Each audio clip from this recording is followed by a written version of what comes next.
Hi, tdavis with Profound Talent.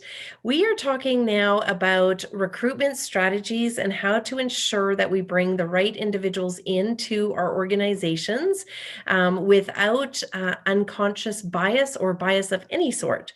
So, what is bias? Bias is when we have a preference towards something, but we don't really have any real reason or understanding as to why we have that particular preference. And it can often fault us in how we judge somebody coming in or whether or not we have balance in how we're bringing somebody into our business. So, what that bias can be conscious, it can be unconscious. You could have a bias towards something just because you like it and you're conscious of it and you know it, and it comes from your experiences. You can have an unconscious bias where you really don't even know that you have that. You're unaware of it, and that's generally what we're talking about when we are talking about recruiting. Is everybody? There's not one person that does not have an unconscious bias towards something. And so it's recognizing that, and then it's trying to mitigate the risk around hiring based on those unconscious biases that we have. So that's what unconscious bias is. Now, how do we actually bring forward and start to recruit talent into our organization, recognizing we have this unconscious bias? I'm going to give you a couple strategies. The first one is to not do your own hiring. The first one is to not hire through yourself only because you have an unconscious bias. And so it is bringing somebody else on board, a third party potentially, such as a recruitment firm, or maybe somebody else in your organization to start the process when you are going to be hiring for your own team or division. And it's really to help avoid and bring the right talent forward so that we are not putting bias on candidates initially when we're bringing them in. And then, of course, we've got to keep that bias out as well as we go through the process. So, first one, don't do your own hiring. If you can use a recruitment firm, it's fantastic because a recruitment firm, the recruiter will understand who you are. They'll understand your personality. They'll know what your culture is like in your organization. They'll know what your employee base is like, and they'll have a good sense of the skill that you want to bring in.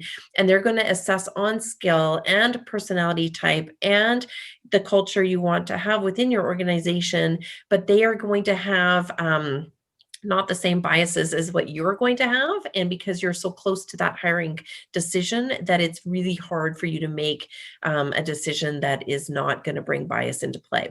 So that is the first one. And I even, I am no different than that. Honestly, I even for our own hiring practices will sometimes refer on other people to help with that process because again, I recognize my own unconscious bias and when I'm doing my hiring, and I know that I don't always make the best hiring decisions for myself. And so it's important to get others to be involved with that.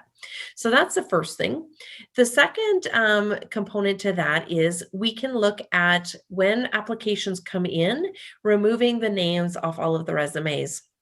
It's a bit of a process to do that. However, when you do that, you are taking away any possible bias based on gender, based on ethnicity, based on potentially age. If somebody has, a new, age of a youthful individual, a trend that happens to be in a particular year, then it takes that away from it. So you can, again, then look at the skill and abilities of somebody within that resume and have no bias based on their name or their gender or their ethnicity.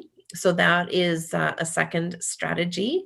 A third strategy is just recognizing in yourself and just trying to bring some of that unconscious bias forward to being conscious and knowing that if you are recognizing that you're tending to pull towards a certain type of candidate group, then questioning yourself and saying, why am I doing that?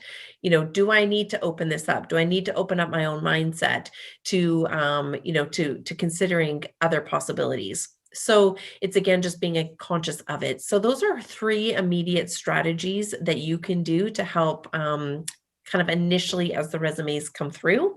And then there's going to be strategies throughout the whole interviewing process that we're also going to want to take into play. And I'm going to get into that next on the next video. So hope that helps you out and gets you going on down the right path, and be profound, everyone.